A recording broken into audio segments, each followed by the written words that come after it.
السلام علیکم۔ رابیل کی ڈائری میں اپنے تمام سننے والوں کو خوش آمدید۔ درود پاک پڑھنے کے بے شمار برکات و فضائل ہیں۔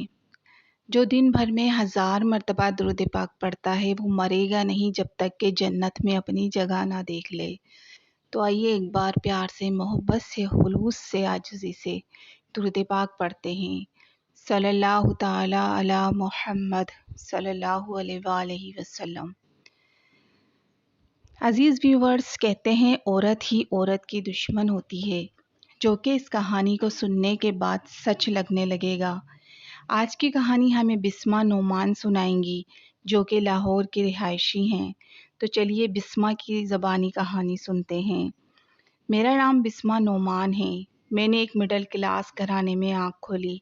میرے ابو کی کپڑے کی دکان تھی۔ وہ 2 بہنوں کے اکلوتے بھائی تھے۔ بڑی پھپھو تو بہت خاموش مزاج کی خاتون تھیں، مگر چھوٹی پھپھو ایک تیز ترار چلتی ہواؤں سے لڑنے والی خاتون تھیں۔ میری امی سے چھوٹی پھپھو کو اللہ واسطے کا بیر اس لیے تھا کہ ایک تو وہ ابو کی پسند تھیں، ابو نے اپنی پسند سے شادی کی تھی، دوسرا ہم 4 بہنیں تھے، ہمارا کوئی بھائی نہیں تھا۔ پھپھو چلتے پھرتے اٹھتے بیٹھتے تانے دیتی اور یہی کہتی، ہائے ہائے نعمان بھائی بیچارے، 4 پتھر 4 10 سلیں ان کے سینے پہ دھری ہیں، کوئی وارث نہیں، بڑھاپے کا سہارا کون بنے گا، بیٹیوں کو بیاتے بیاتے بوڑھے ہو جائیں گے۔ بڑی پھپھو کے 2 بیٹے تھے، چھوٹی پھپھو کے 2 بیٹے اور اکلوتی بیٹی سمرا تھی۔ میری امی بہت خاموش طبیعت اور صبر و شکر کا پیکر تھیں۔ انہوں نے کبھی پھپھو کی کسی بات، طنز یا سوال کا جواب دینا ضروری نہیں سمجھا۔ خاموشی سے لبوں پر تالا لگائے کام کاج کرتی رہتی۔ بچپن سے ان حالات کو دیکھ کر میں بڑی ہوئی تھی۔ 4 بہنوں میں سب سے چھوٹی تھی۔ مجھے چھوٹی پھپھو سے شدید نفرت سی۔ ان سے لڑ تو نہیں سکتی تھی، نہ زبان درازی کر سکتی تھی، لیکن اس چیز کا بدلہ میں نے اس طرح لیا، چھوٹی پھپھو جب بھی ہمارے گھر آتی، میں سلام کر کے اپنے کمرے میں یا ادھر ادھر ہو جاتی، بالکل ان سے بات نہیں کرتی۔ ان کی اکلوتی بیٹی سمرا کو تو میں پیر کی جوتی سمجھتی تھی۔ وہ بہت مجھ سے بات کرنے کو ترستی، میرے آگے پیچھے گھومتی، کیونکہ میں بہت خوبصورت تھی اور وہ میری نسبت گندمی رنگت کی دبلی پتلی لڑکی تھی۔ بسمہ باجی کرتے اس کی زبان نہیں دھکتی تھی، لیکن میں نے کبھی اس کو جواب دینے کے قابل نہ سمجھا۔ پھپھو کے رویے، باتوں اور طنز کا بدلہ سمرا کو نظر انداز کر کے لینے لگی۔ مجھے اپنی امی کی آنسو بہاتی خاموش تصویر یاد آ جاتی۔ امی کے اچھے بھلے کام میں کیڑے نکالنا پھپھو کا پسندیدہ کام تھا۔ دسترخوان لگا ہے، سب کھانا کھا رہے ہیں، اچھے بھلے کھانے میں پھپھو کو کبھی مرچیں تیز تو کبھی نمک زہر لگتا۔ ان کی دیکھا دیکھی دادی بھی سو سو کر کے مرچیں تیز ہونے کا اشارہ دیتی، ورنہ ان کی غیر موجودگی میں دادی نے کبھی امی کے کام میں کیڑے نہیں نکالے۔ قصہ مختصر، پھپھو کی باتوں سے مجھے نہ صرف ان سے نفرت ہو گئی، بلکہ ان کے بچوں کا ہلکا سا سایہ بھی میں خود پر پڑنا پسند نہیں کرتی۔ یہی وجہ تھی سمرا کی محبت میری نفرت پر غالب نہ آ سکی، اور میری نفرت کی آگ نے مجھے اتنا بے حس اور سنگ دل بنا دیا کہ آج پیچھے مڑ کر دیکھوں تو چیخ چیخ کر رونے پر مجبور کرنے والی سمرا کی بے لوث اور معصوم محبت نظر آتی ہے۔ چھوٹی پھپھو کی باتوں اور رویے نے امی کو بہت خاموش کر دیا تھا۔ وہ ہم بہنوں سے بھی ضرورتاً بات کرتی تھیں۔ آخر اللہ تعالیٰ نے کرم فرمایا، جب میں 6 سال کی تھی میرا ننھا سا بھائی حنان دنیا میں آ گیا، لیکن اس کی پیدائش کے 4 گھنٹے بعد امی زندگی ہار گئیں۔ ہم ماں جیسی قیمتی دولت کو گنوا بیٹھے۔ میں تو بار بار بے ہوش ہو جاتی۔ امی کیا گئیں، ہمارے گھر کی رونق اپنے ساتھ لے گئیں۔ میں 6 سال کی تھی اور حنان تو ابھی دنیا میں تشریف ہی لایا تھا۔ ہماری سب سے بڑی بہن فضا باجی کی ذمہ داری ہم دونوں بہن بھائی بن گئے۔ چھوٹی پھپھو کی زبان کی تیزی بھی کچھ کم ہو گئی تھی۔ جب فضا باجی کی شادی ہو گئی تو دوسرے نمبر والی رابعہ باجی نے ہماری ذمہ داری لے لی۔ غرض ہم بہنوں کے سائے میں بڑے ہو گئے۔ ایک دن دادی بھی ہمیشہ کی نیند سو گئیں۔ بڑی بہنیں ایک کے بعد ایک اپنے اپنے گھر کی ہو گئیں۔ چھوٹی پھپھو کے لاکھ سمجھانے کے بعد ابو نے دوسری شادی نہیں کی۔ وہ تو امی کے بعد گھر سے دکان پھر مسجد کے ہو کر رہ گئے۔ بڑی پھپھو نے اپنے بیٹے سارم کے لیے ابو سے مجھے مانگ لیا۔ بڑی پھپھو بہت اچھے تھیں اور سارم کا اپنا کیٹرنگ کا بزنس تھا۔ جب ہم چاروں بہنیں اپنے اپنے گھر کی ہو گئیں تو سب کی مشترکہ رائے سے رابعہ باجی کی پیاری سی نند زینب سے حنان کی شادی کر دی۔ یوں وہ ہمارے گھر آ گئی اور ہمارے گھر حنان اور ابو کو سنبھالنے والی آ چکی تھی۔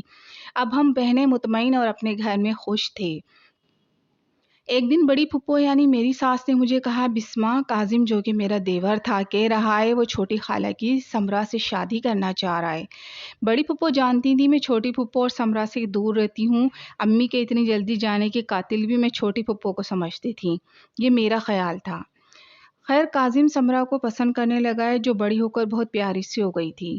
میں سمرا کو پسند نہیں کرتی تھی لیکن وہ میرے دیور کی پسند بن کر جب ہمارے گھر کی بہو بن کر گھر میں آئی، میں چھوٹی پھپھو اور سمرا کو سلام دعا سے زیادہ تعلق رکھنے پر نہیں راضی تھی، لیکن بڑی پھپھو مجھے ہر جگہ ہر مقام پر بڑی بہو کی حیثیت سے آگے رکھتی تھی۔ سمرا کی وجہ سے چھوٹی پھپھو اب اکثر ہمارے گھر میں آنے لگی، جنہیں دیکھ کر میرا موڈ آف رہنے لگا۔ میری ساس نے سوچا کہیں میں ان سے بھیڑ نہ جاؤں، میری ان سے تلخ کلامی نہ ہو جائے، دلوں میں میل نہ آ جائے، رشتے کمزور نہ ہو جائیں۔ انہوں نے دوسری منزل پر 3 کمرے، باتھ روم اور کچن کے ساتھ میرا پورشن بنوا دیا۔ میری جڑواں بیٹیاں سمیہ اور اسما اس وقت 4 سال کی تھیں اور خاموشی سے مجھے الگ کر دیا۔ کہا، بسمہ بیٹا، اوپر والا پورشن تمہارا اور بچیوں کا ہے اور نیچے والا کاظم اور سمرا کا۔ میں جانتی ہوں تم میری بہن کو زیادہ پسند نہیں کرتی، لیکن وہ میری سگی بہن ہے نا۔ اب اگر وہ اپنی بیٹی سے ملنے آئے گی تو میں منع نہیں کر سکوں گی۔ تم آرام سے اوپر رہو، میں اور تمہارے پھپھا نیچے رہیں گے۔ ہاں، کبھی ہمارا دل چاہا تو تمہارے پاس آ جائیں گے اور کبھی سمرا کے پاس رہ لیں گے۔ نہیں پھپھو، آپ میرے ساتھ رہیں گے، آپ بہت اچھی ہیں۔ میں بے اختیار ان کے گلے لگ گئی۔ وہ مسکرا کر چلی گئیں۔ میں اوپر شفٹ ہو گئی۔ میں جتنا سمرا سے چڑھتی تھی وہ اتنا بھاگ بھاگ کر اوپر آتی۔ اکثر یہ ہونے لگا، میاں کو آفس بھیج کر ساس سسر کو ناشتہ دے کر وہ اپنا ناشتہ ٹرے میں سجا کر اوپر آ جاتی اور کہتی، بسمہ باجی جلدی سے اپنا ناشتہ لے آئیں، ہم مل کر کریں گے۔ میرا تو خون ہی جل جاتا۔ سارم آفس اور بچیاں اسکول جا چکی ہوتی تھیں۔ میرے پاس مصروفیت کا کوئی بہانہ نہ ہوتا۔ اب اس سے میرا دیورانی کا بھی رشتہ تھا، اگر جھڑکتی منع کرتی تو میرے دیور اور ساس کو برا لگتا۔ میں مجبوری میں بیٹھ جاتی، کبھی منع کر دیتی کہ ناشتہ کر لیا، کبھی ایسا رویہ بنا کر بیٹھتی جیسے کہہ رہی ہوں ناشتہ کرو اور دفع ہو جاؤ۔ لیکن سمرا اتنی لاپرواہی سے سر جھٹک کر ناشتہ کرتی بلکہ دنیا جہان کے قصے کہانیاں شروع کر دیتی۔ اسے میرا سرد لہجہ، ناگوار انداز، ماتھے پر بل کچھ نظر نہیں آتا۔ عجیب لڑکی تھی، جاتے جاتے جھک کر میرے ہاتھ بھی چوم جاتی کہ بسمہ باجی آپ تو میرا آئیڈیل ہیں، بچپن سے آپ کے عشق میں گرفتار ہوں، ہمیشہ آپ کے ساتھ رہنے کا میرا خواب پورا ہو گیا ہے۔ کبھی تو میں چڑھ کر ہاتھ جوڑ کر خود ہی کہہ دیتی تھی، یہ جاؤ بی بی جاؤ، مجھے معاف کرو، دوپہر کا کھانا بنانا ہے، تو وہ ہنستی چلی جاتی۔ میری ربیہ اور اسما کو تو اسکول سے آنے کے بعد سارا دن نیچے سمرا چچی کے ساتھ وقت گزرتا تھا۔ وہ بھی بچی بنی، کبھی اوپر نیچے کے چکر لگاتی اور اپنی بے لوث محبت مجھ پر اور میری بچیوں پر لٹاتی رہی۔ میں اس کو نظر انداز کیے اپنے معاملات میں بزی رہتی۔ جب بھی وہ بازار جاتی بچیوں کے علاوہ میرے لیے بھی کچھ نہ کچھ ضرور لاتی، جسے میں لاپرواہی سے ایک طرف ڈال دیتی۔ میں نے کبھی اس کی دی ہوئی چیزیں استعمال نہیں کی۔ سمرا کی شادی کے 2 سال بعد جب وہ پریگننٹ ہوئی سب بہت خوش ہوئے۔ میں بھی دنیا دکھاوے کے لیے اس کے لیے گولڈ کی چین لے کر آئی۔ وہ اتنی خوش ہوئی کہ بتا نہیں سکتی۔ ہر وقت گلے میں چین پہن کر گھومتی کہ بسمہ باجی کا گفٹ ہے۔ اس کی ڈیلیوری کی ڈیٹ قریب آ گئی۔ ڈاکٹر نے کسی بھی وقت بلا لینا تھا۔ اسی وقت میری بڑی بہن فضا باجی کا فون آ گیا۔ وہ دل میں درد کی شکایت کئی دنوں سے کر رہی تھی اور آج ECG کرانا چاہ رہی تھی اور مجھے ساتھ لے جانے کے لیے بلانا تھا۔ میں فوراً تیار ہو گئی۔ جس طرح امی کے بعد فضا باجی نے ہمیں پالا تھا، میں تو سر کے بل جانے کو بھی تیار ہو جاتی۔ حالانکہ پھپھو نے دبی آواز میں کہا، بھی بسمہ رات سے سمرا کی طبیعت کچھ خراب ہے، تم اس کے ساتھ اسپتال چلی جاؤ، اس کا چیک اپ کرا لاؤ۔ پہلی بار میں بڑی پھپھو پر غصہ ہوئی اور تلخی سے بولی، پھپھو سمرا کے ساتھ جانے کے لیے اس کی زمانے سے عقل مند ماں موجود ہے۔ میری بہنوں نے جس طرح ہمیں پالا ہے، آج اس کی تکلیف پر میں نہ جاؤں تو اس کی محبتوں کا قرض اتار نہ پاؤں گی۔ میں فضا باجی کی طرف چلی گئی جہاں مجھے 3 سے 4 گھنٹے لگ گئے اور پھر آرام سے اپنا فون بھی بند کر کے باجی سے گپ شپ میں مصروف تھی۔ اچانک باجی کے نمبر پر سارم کا فون آیا جو سخت غصے میں کہہ رہے تھے، بسما تم فوراً ڈاکٹر نگار کے کلینک پہنچو، پچھلے کئی گھنٹوں سے تمہارا نمبر بند جا رہا ہے، کب سے ٹرائی کر رہا ہوں، سمرا کی طبیعت بہت خراب ہو گئی ہے، جلدی پہنچو۔ سارم نے فون بند کر دیا۔ میرا دل یکایک بند سا ہوا، میں گھبرا کر کلینک کی طرف بھاگی جہاں بڑی پھپھو، چھوٹی پھپھو، سارم، کاظم کے علاوہ میری دوسرے نمبر اور تیسرے نمبر والی بہنیں بھی موجود تھیں۔ سمرا نے ایک بہت خوبصورت اور صحت مند بیٹے کو جنم دیا تھا، مگر سمرا کی حالت اچانک بگڑ گئی، اسے سانس لینے میں دقت ہو رہی تھی۔ ڈاکٹر نے آکسیجن لگا دیا، میرا اپنا سانس بند ہونے لگا۔ میں نے سارم سے کہا قریبی دوسرا بڑا اسپتال ہے، ہم سمرا کو وہاں لے چلتے ہیں۔ اسی لمحے روم کا دروازہ کھلا اور نرس نے باہر آ کر کہا، آپ میں سے بسما کون ہے؟ پیشنٹ اس سے بات کرنا چاہتی ہیں۔ میں تو جیسے ہوا میں اڑتی اندر گئی۔ سمرا کو آکسیجن لگی تھی، اس کا سانس اکھڑ رہا تھا، آنکھیں اوپر چڑھی جا رہی تھی۔ میں نے بھاگ کر سمرا کا ہاتھ اپنے دونوں ہاتھوں میں پکڑ لیا، وہ سمرا جس کا سایہ بھی میں اپنے آس پاس پسند نہیں کرتی تھی، جس سے ساری زندگی نفرت کرتی آئی، آج وہ اکھڑی سانسوں کے ساتھ میرے سامنے پڑی تھی۔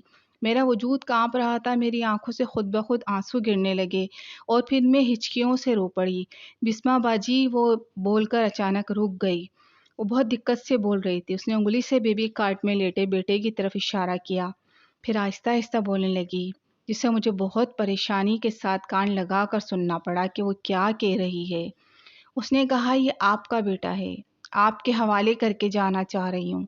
نہیں سمرا، نہیں، یہ تمہارا بیٹا ہے، تم اسے پالو گی۔ میں دیوانہ وار چیخنے لگی۔ اس کا سر نفی میں ہلا، اس نے میرا ہاتھ اپنے ہاتھ میں لے کر وعدہ لینا چاہا، اسے خود سے دور نہ کرنا، کسی کو نہ دینا۔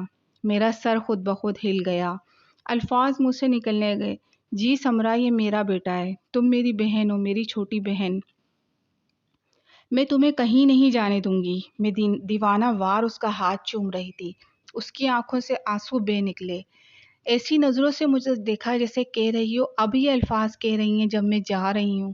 اس کی آنکھیں بند ہو گئیں، میرے ہاتھوں میں دبا اس کا ہاتھ گر گیا، ہونٹوں پر مسکراہٹ تھی، الوداعی مسکراہٹ، آخری مسکراہٹ، اس کے لبوں پر جیسے جم سی گئی۔ میرے منہ سے ہذیانی انداز میں چیخیں نکل رہی تھیں۔ سارے گھر والے کمرے میں آ گئے اور جب کسی نے اس کا بیٹا میری آغوش میں ڈالا تو میں دنگ رہ گئی۔ میرے جیسا رنگ، روپ، نقشہ اور میرے ہی جیسی ڈارک گرے آنکھوں والا بچہ کہیں سے بھی سمرا کا نہیں لگ رہا تھا۔ ایسا لگ رہا تھا اس نے میری کوکھ سے جنم لیا ہے، بالکل میرے جیسا، میرا دوسرا روپ۔ وہ واقعی چلی گئی، ہمیشہ کے لیے اپنی یادیں، باتیں، سب سے اہم اپنا لگتے جگر، اپنا بیٹا میرے حوالے کر کے۔ میں زندگی میں جس سے سب سے زیادہ نفرت کرتی تھی، آج اسی ہستی کو آخری سفر پر بھیجنے کے لیے دھاڑے مار مار کر رو رہی تھی۔ چھوٹی پھپھو ایک شاک کی کیفیت میں تھی، وہ بہت غور سے مجھے دیکھ رہی تھی، اچانک اٹھ کر میرے پاس آئیں، میرے ہاتھ پکڑ کر بولیں، بسما، میں اچھی طرح جانتی ہوں تم مجھ سے پیار نہیں کرتی، میری نفرت، حقارت اور باتوں سے میری بھابھی بہت رنج، دکھ اور برے تاثرات لے کر اس دنیا سے چلی گئیں، اور آج میری سمرا بھی انہی کے پاس چلی گئی۔ تمہاری ماں کو بھی اپنا بیٹا دیکھنا نصیب نہیں ہوا تھا، اور میری بدنصیب سمرا بھی اپنے بیٹے کو چھوڑ کر چلی گئی۔ مجھے معاف کر دو بسما، مجھے معاف کر دو۔ وہ زاروں قطار رو رہی تھی، میں بھی انہیں گلے سے لگا کر رو پڑی، ہم دونوں کا دکھ مشترکہ تھا۔ معاف کرنے والی ہستی تو اللہ تعالیٰ کی ہے نا، پھر میں کیوں اپنے دل کو بڑا نہ کر سکی اور سمرا کو کھلے دل سے اپنا نہ سکی؟ اس بات کا مجھے بہت پچھتاوا ہے۔ سمرا کا بیٹا اسد میری جان ہے اور گھر والوں کی آنکھ کا تارا۔ چھوٹی پھپھو کا ذہنی توازن اکلوتی لاڈلی بیٹی کی بات سے بگڑنے لگا، بہوؤں سے ان کی بنتی نہیں تھی۔ میں بڑی پھپھو کے مشورے سے انہیں اپنے پاس لے آئی، ان کا کھانا پینا نہلانا سب بچوں کی طرح ہو گیا، جو میں اپنے ہاتھ سے کرتی ہوں، اور وہ مجھے اپنی سمرا سمجھتی ہیں اور اکثر میری گود میں سر رکھ کے سو جاتی ہیں، تو میں سوچتی ہوں کہ وہی ہستی ہے جسے دنیا میں سب سے زیادہ نفرت کرتی تھی، آج اس کی نفرت کا ازالہ ادا کر رہی ہوں۔